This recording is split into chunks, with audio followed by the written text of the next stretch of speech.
আমরা সাভার আশুলিয়া সহ পুরা ঢাকা জেলাকে চাঁদা মুক্ত জেলা হিসেবে গড়ে তুলতে চাই, সন্ত্রাস মুক্ত জেলা হিসেবে গড়ে তুলতে চাই, দুর্নীতি মুক্ত জেলা হিসেবে গড়ে তুলতে চাই।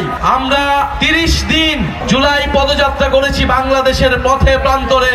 আমাদের বিরুদ্ধে নানা ষড়যন্ত্র হয়েছে, নানা প্রোপাগান্ডা হয়েছে। আমাদের এই পদযাত্রায় যেই জনস্রোত নেমে এসেছিল, সেই জনস্রোতে ঈর্ষান্বিত হয়ে আমাদের বিরুদ্ধে অপপ্রচার চালানো হয়েছে। আমাদের বিরুদ্ধে আমাদেরকে বিভিন্ন জায়গায় বাধা দেওয়া হয়েছে, হামলা করা হয়েছে, কিন্তু আমরা থেমে যাইনি। এই পদযাত্রাকে থামানো যায়নি, এই জনস্রোতকে থামানো যায়নি।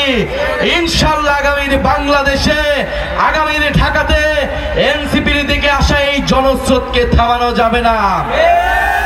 সারা দেশে আমরা ঘুরলাম, আমাদের কি অর্জন হলো?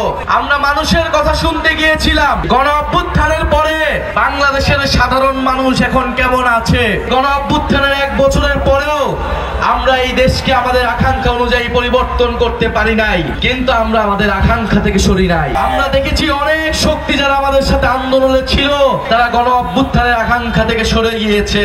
গণ অভ্যুত্থানকে কেবল ক্ষমতার পট পরিবর্তনের একটা আন্দোলনে পরিণত করেছে। কিন্তু আমরা বলেছিলাম সেই 3রা আগস্ট, আমরা আজকেও বলেছি, আমরা পদযাত্রার প্রত্যেকটি জেলায় বলেছি, গণ অভ্যুত্থান ছিল নতুন বন্দোবস্ত তৈরির আন্দোলন, মানুষের গণবিস্ফোরণ। আমরা সারা দেশে মানুষের কথা শুনেছি।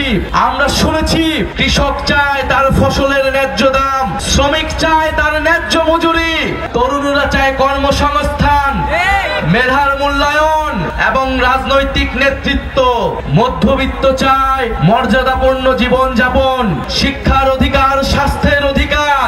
আমাদের সাধারণ মানুষ চায় একটা বৈষম্যহীন বাংলাদেশ।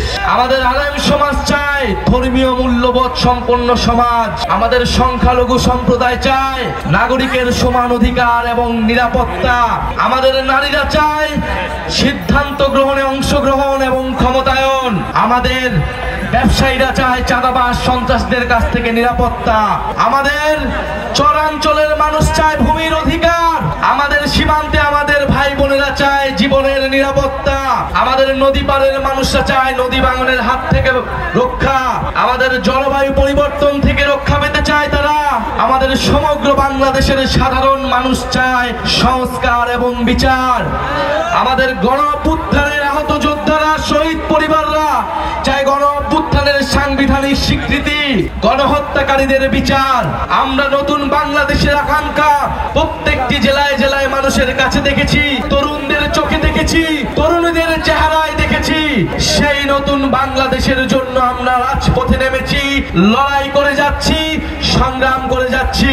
আমরা চাই বাংলাদেশের মানুষ যেই সমতা, যেই ন্যায্যতা, যেই মানবিক মর্যাদা এবং ইনসাফ চায়, তার ভিত্তিতেই আমরা এই বাংলাদেশকে নতুন করে গড়ে তুলব, নতুন সংবিধান তৈরি করব।